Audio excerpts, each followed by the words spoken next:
Hello again, welcome back to Tarot 101. Today we will be discussing the swords. That is the Ace of Swords. And this week I remembered to put the front facing camera on, which is excellent. We will also be talking a bit more about iconography and what to look for specifically in the major arcana leading back to the energy from the minor arcana.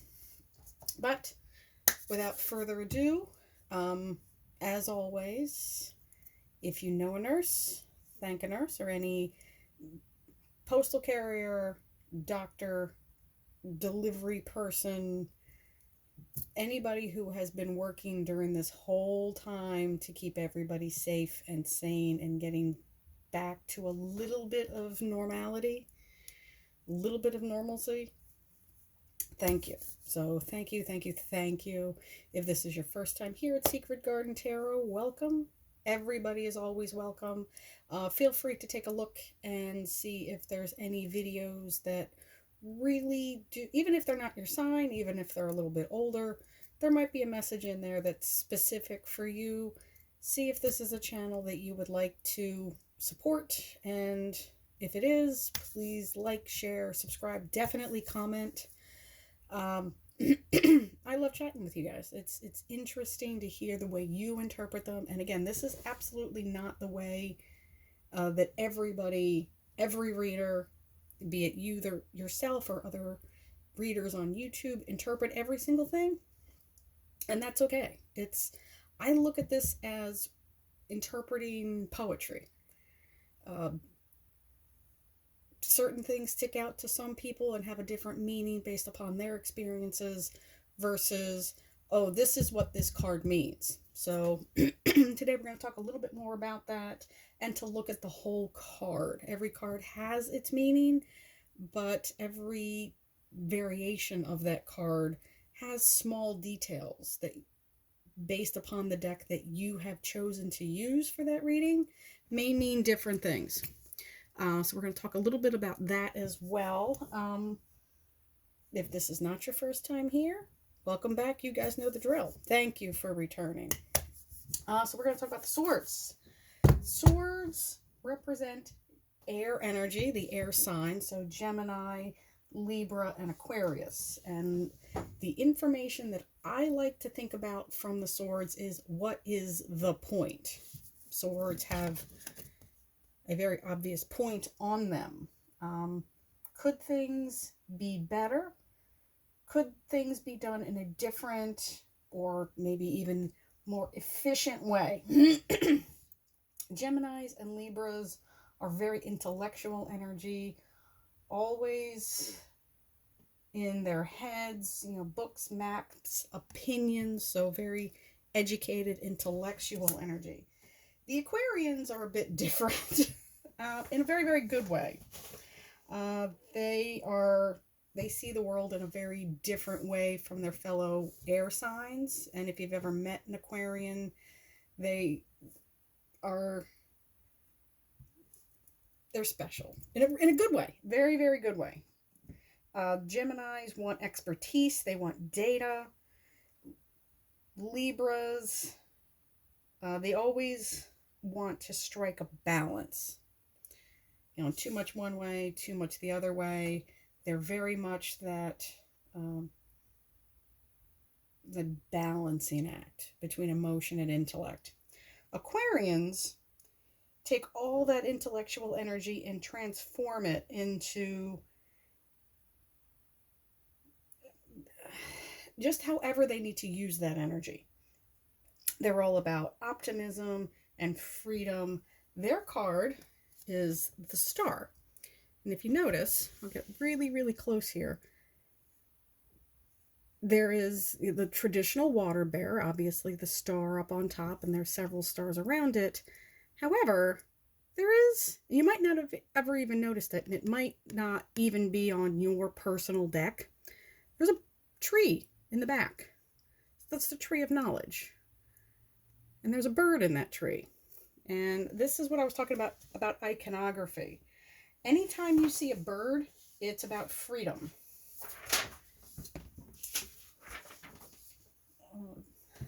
there are several birds within my personal decks, my catalog of decks. We have been using this traditional Rider-Waite because it is the deck that most people are familiar with. It's kind of the standard. It's the first deck a lot of people will get. It's in a lot of cases, the only deck people have. There's a lot of the times that in other cases, the bird and the tree get overlooked. So again, that's what I meant about reading the entire card. And as we talk about it, we'll begin to see that there are swords and cups and pentacles, or at least the impression of pentacles, and wands, specifically wands, throughout the major arcana. And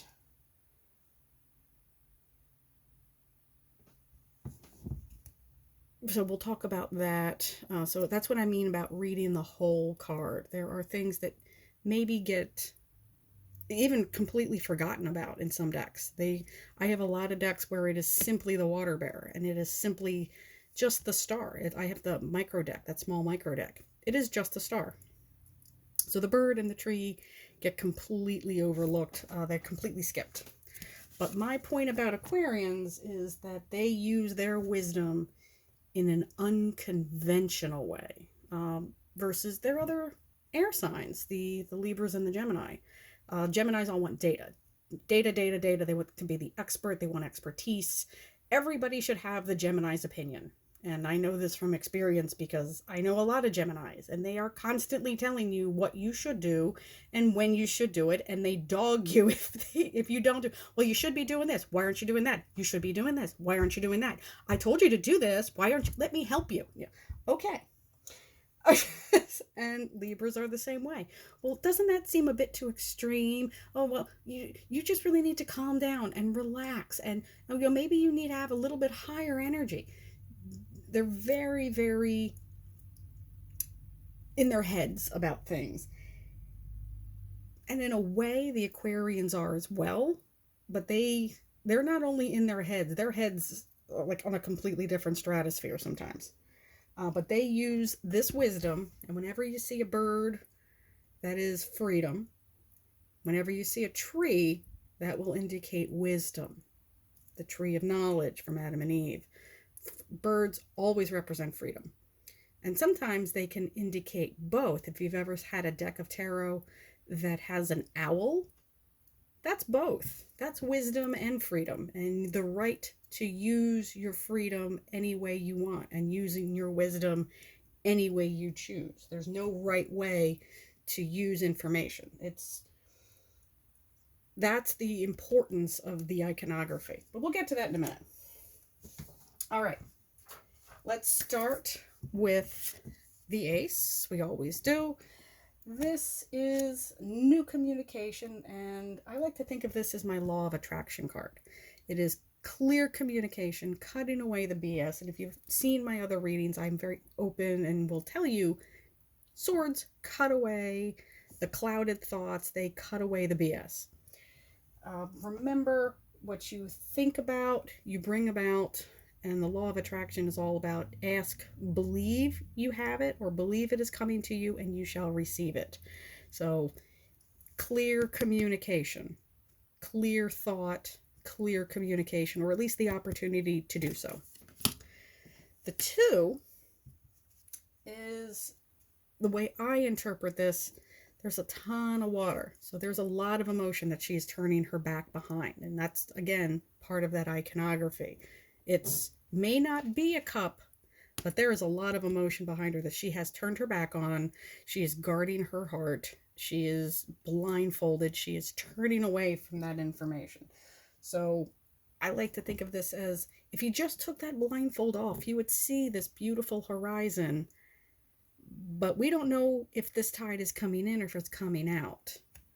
So she is hiding herself from all of the information indicated by the moon up here in the corner. And again, not every tarot card, not every 2 of swords is going to look this way. She is covering her heart with her wrist. She has got 2 swords. Both of them are very long, very sharp.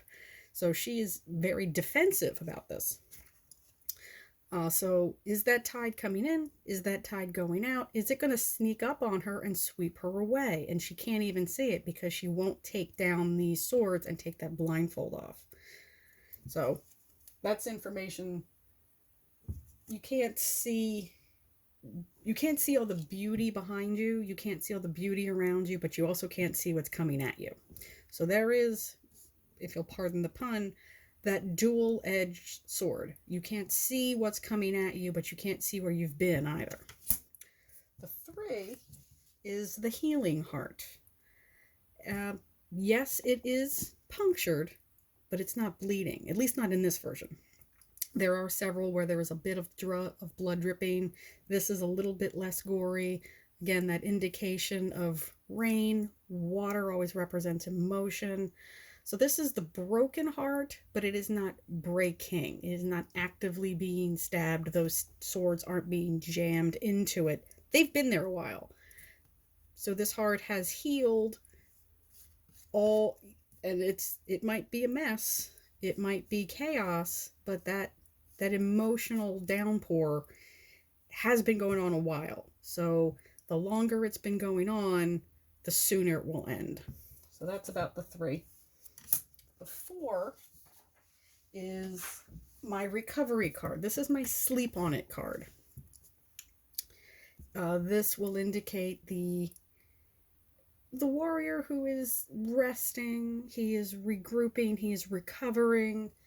If you have ever had a big problem where you just couldn't see your way out of it, what's the advice? Sleep on it. It's also about recovery. He has returned from the battle. He has cleaned his swords. There's another sword down here on the effigy. But he's ready for battle. He could pop right back up and go back out.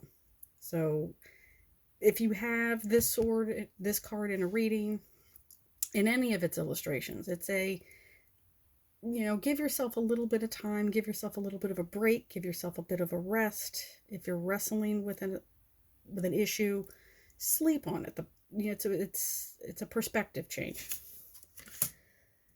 The 5 is my ill-gotten gains card. He looks a bit sneaky. Obviously, the battle is over. The enemy has been dejected, and he's just gathering up the spoils of war. So, ill-gotten gains, opportunism. This is the 6. Now, this is not my favorite 6 because the woman and the child are not steering their own boat, but the message is still the same. And you'll notice choppy waters, nice smooth waters going away from their issues. This is, yes, that is the kind of on the nose reading, moving out of troubled waters. Yes, obviously that is what this depicts, and that is the meaning of the card. I actually have a version of this card where it is a woman in a boat steering her own ship. No child, just her and what she has gathered. This is the information that she has obtained that she has learned serves her and that she's taking with her into the next situation. So these are all of the lessons that she has learned, or he, this is a family in this case. So this is the learning from experience card. Taking what you need, leaving the rest. If you've ever heard that from another reader, that's this energy. Take what resonates, leave what does not. So you give the impression that these are the only swords that they need. But again, doesn't this look a whole lot like a wand moving towards something? It can actually literally be moving. So if you're moving for a position, if someone asks you, well, I got this job opportunity, but it's thousands of miles away, this card can actually, first of all, they're leaving a job because it no longer fits their needs, either financially or spiritually or intellectually. So they've taken their experience, they are moving a literal distance in some cases, but they're starting a new passion project, something else that they feel strongly about. And that's what I was talking about before, is looking for the other signs. Look at the whole card. And we'll see that when we start exploring the major arcanas. Look at the entire card. Know the meaning of the card, but look at the entire card. Every card deck is slightly different. So that's what I want you to take from this card, is taking what you need with you, disregarding the rest, because you get the impression that they have far more swords than this. These are the ones that they feel they need. It's not all they have, it's what they feel they need. The 7, again, it's one of those opportunistic cards. He is stealing them for what looks like a fair.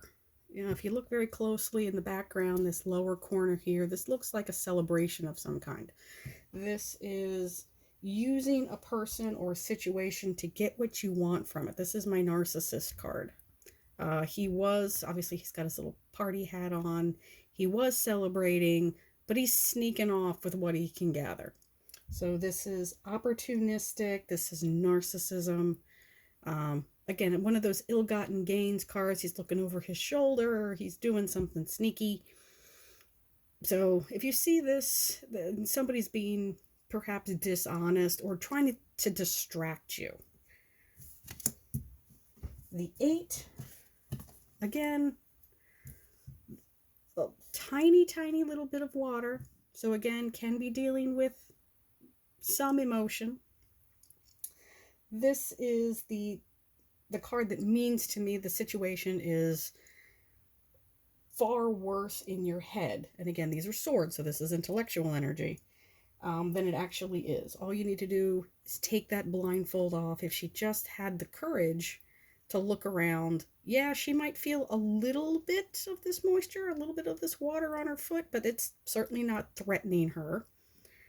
Those waters have ebbed, so it's not high tide any longer. The ocean's actually way out here in the distance. So these are just thin, shallow little tide pools. Those cords, or in this case, I think it's some sort of cloth that's tied around her.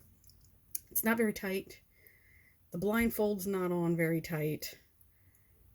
These swords are actually not even anywhere near her, so they are in no way threatening her. She's got a nice open pathway here coming to her left, which is the reader's right. So that is emotions and going forward. All she really needs to do is free herself, but she's too afraid. She won't take those blinders down. She won't even try to shimmy out of these constraints. She is stuck in her own fear. The 9, and again, this is one of those cards that sometimes will have an owl in them because it represents nighttime. This is the "What is keeping you up at night" card.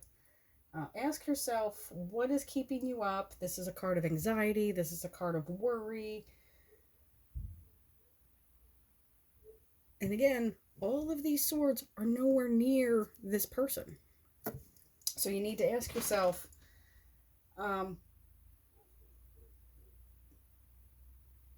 is it all in your head? Are you overthinking it? Remember, all the swords are about intellectualism.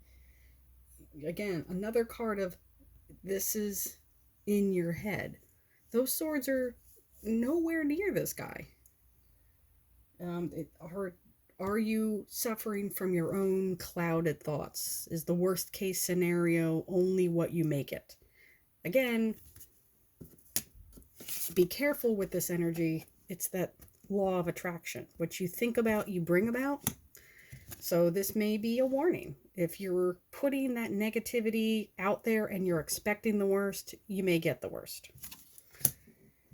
And then that leads us to the 10.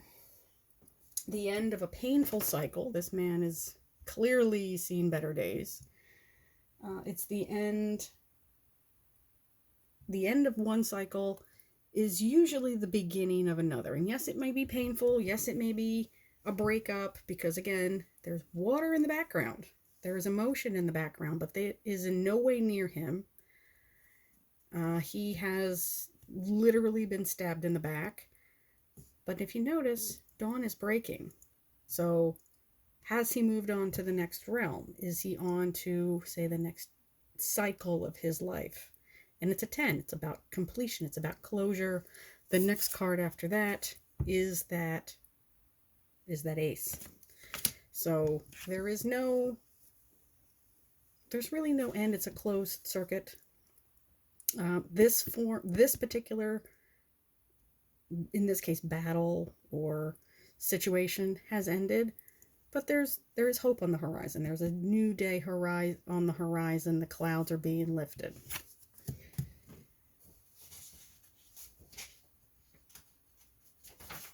The page again represents new energy. Birds in the front, birds in the background. And what did we talk about birds? There's trees in the background, but they are being wind whipped. Almost looks like he's standing on a bluff during a hurricane. There is rough seas, a lot of wind. He's holding his sword aloft. His hair is whipping in the wind.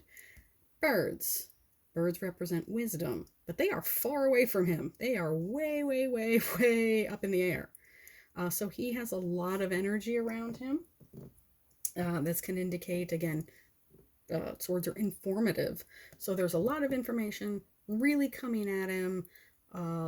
He's not really using wisdom or logic because he hasn't obtained it yet. So it's a lot of information. It's a younger energy. It's new starts. He's only got the one sword. So whenever you see any of the suits, it's new. Versus, say, this guy he has completed something. So whenever you see the single sword, the single cup, the single coin, and you'll see that in all of the court cards, they all have single suits. So they're all holding one sword, one cup. It's a new start. It's a new offer. But he's a different kind of energy. He is a youthful energy. He has that sword and may or may not know how sharp it is. Again, the birds, very far away from him. So he might say some things that he doesn't mean. The tree of knowledge is way down here. He has freedom, but he doesn't know how to use it. So this is that kind of snarky 18-year-old energy.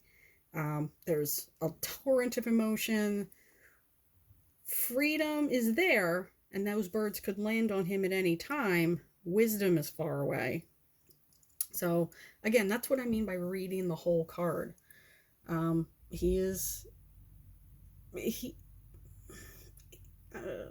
can be a bit,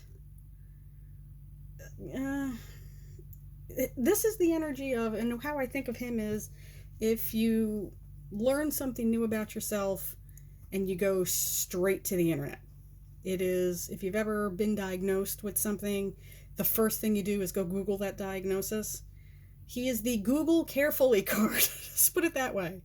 The Google judiciously card. So yes, the information is there.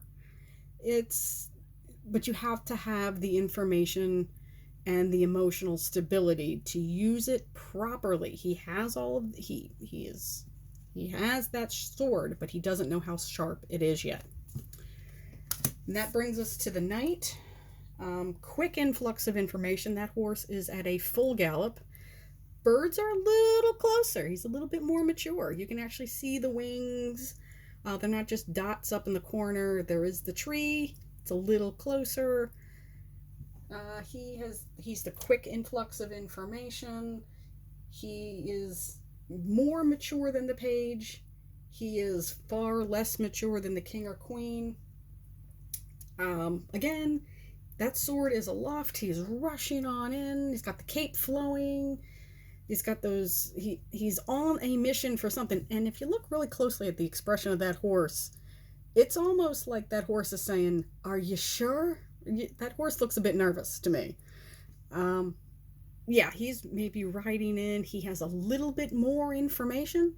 He knows he's a knight. He's been trained with that sword. He has a little bit more information about how to use it, but he's not. It's still not ideal. He's a little bit closer to the trees. The ocean's a bit further away. If you notice, there's more sky than ocean. There's really not a whole lot of emotion here. If you wanted, you could certainly take this as the ocean. It's a little calmer, but um, yeah, he comes in and then leaves just as quickly. So that's a word about the knights. The king and the queen, and I'm going to talk about the queen a little bit more first. She is, there's only the one bird because all the other birds have landed. She's a little closer to the tree because she has more wisdom. She is sharp-minded. She is sharp-tongued. This is my words can hurt just as much as that sword can. And how is she going to use it? It's held aloft. It is up. It is upright. It is in her dominant hand. How is she going to use it? Is she going to use it aggressively? Is she going to use it defensively? She represents strength and independence. So again, she is illustrated as a female.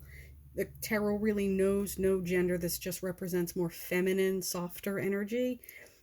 But that sword is still not any less or more sharp than it had been before.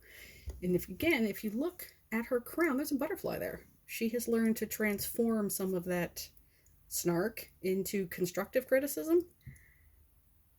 But she still can use it for that as well. So you do want to keep that in mind. How is she going to use this sword? Is she going to use it for you, in front of you, to defend you? Is she going to use it to stab you in the back? Is she going to cut your throat with it? There's a lot of information within this card. But the fact of the matter is, no matter how she uses it, she knows how to use it. Okay? And then that leaves the king.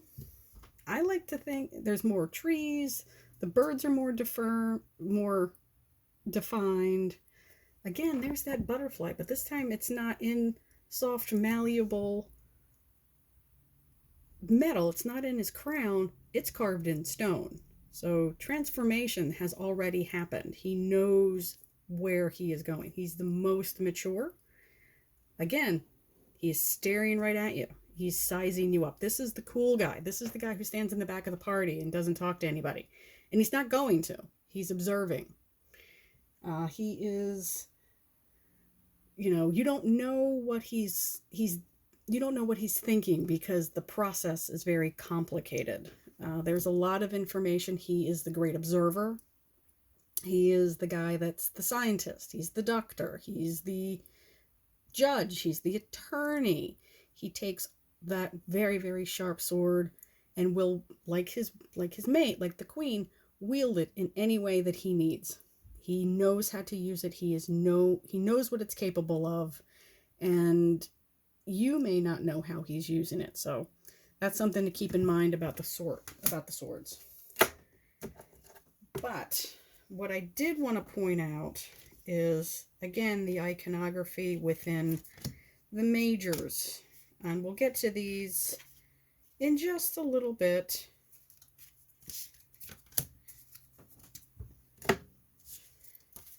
And we'll meet these guys a little bit later on, and we'll start with him, the magician. He has a sword. New starts. Justice has a sword. The Wheel of Fortune has that very sharp sword. And that brings me back to my original thesis about all of the swords. Swords are steel. They're very strong. They're not necessarily the same base, say like the pentacles.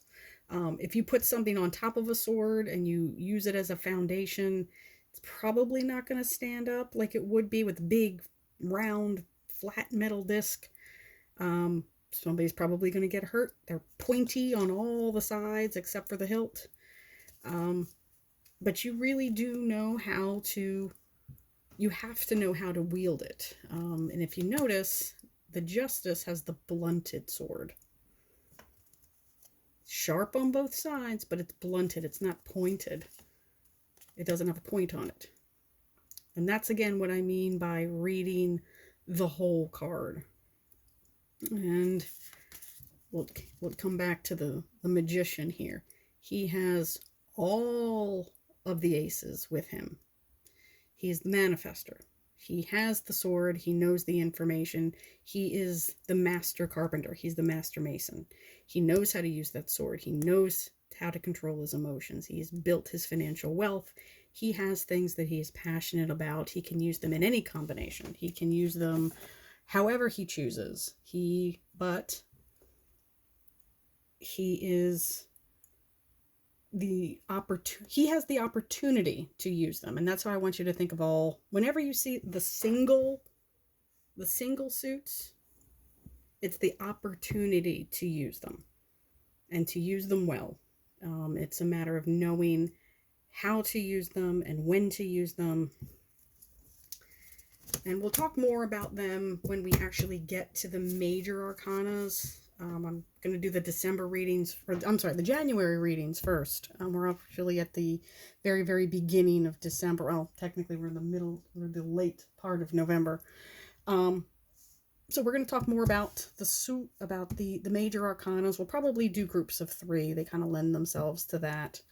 And, we'll talk about them in depth.